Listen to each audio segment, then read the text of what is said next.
Alright, so these 3 movements will be the beginning of our strength training with kettlebells or dumbbells. I'm going to use my kettlebells. have them propped up on a yoga block so it's not too high. You might want to go something as high as that until we feel a little more activation in the hips, especially with this pulling motion. So the first motion we'll do is you'll stand toes. Big toe cut the weights in half. If this was a dumbbell, it'd cut the weight in half too. We don't want to be too far back or too far forward. So just cut the weight in half here. Stand up.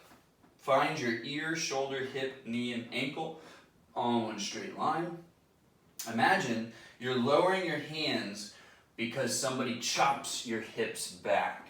So watch, if my hands are lowering, my hips are going back as well. If they stop coming down, or my hips stop coming back, then I'm rounding the spine and stretching out the spine.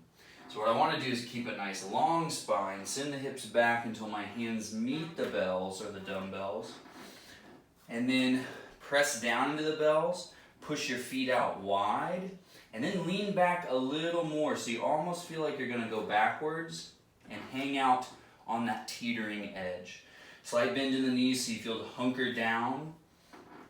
And from this position, we'll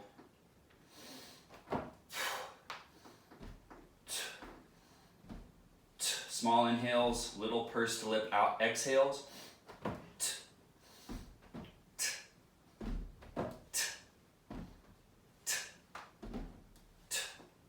you'll do about 10 reps there. I'll kind of program the day that will replace this. Something you might do, and I'll put this in your programming, but we might do strength training and sprinting together while we only have 3 of these exercises. And as we add more, we'll give it its own day. But again, I'll talk about that in programming. The next thing, I would also keep this up about a yoga bell height. I would do your 42-pounder or the next one down, but do a pretty good amount of weight. Again, spread the floor. Tall, hips come back to lower down, and we want this one to be, so the last one we wanted it up here, we want the deadlift to come back behind the heels, so we're reaching back, so hips reach back to lower our hands down, and I'm more up here rather than out here. I'm back with the bell.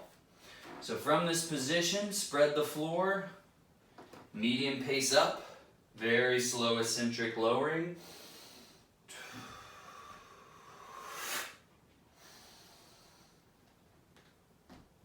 I like to exhale nice fast on the way up, inhale on the way down.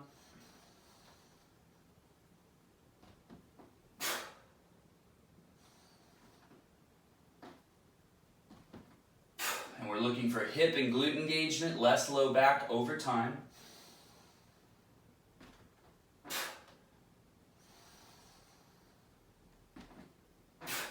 And we do about 8 to 10 of those as well. Now, on the next motion, we're going to do our lunges, and you're going to hold the bell like this.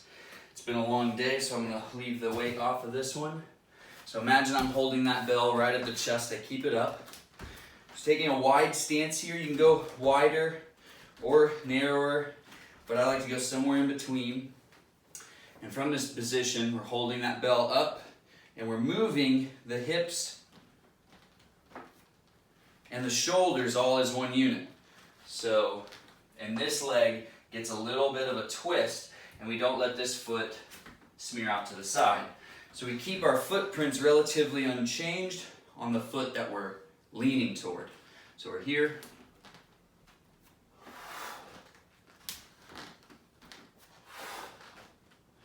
I just cut the bottom of my foot over here, so I'm going to show this one only to the right, but you'll alternate back and forth.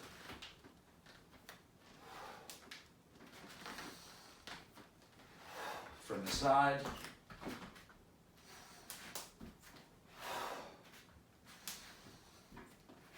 And you'll do those back and forth, again, about 10 times. So these are your first 3 movements. I'm probably going to pool them in with your sprinting day. Again, I'll program it as we go. But for now, use dumbbells where you can. Go heavy with the deadlift on the kettlebell, And then on the spiral lunges, I would probably do something, I would do your kettlebell, and I'd do anywhere from 10 to 20 pounds for the spiral lunges.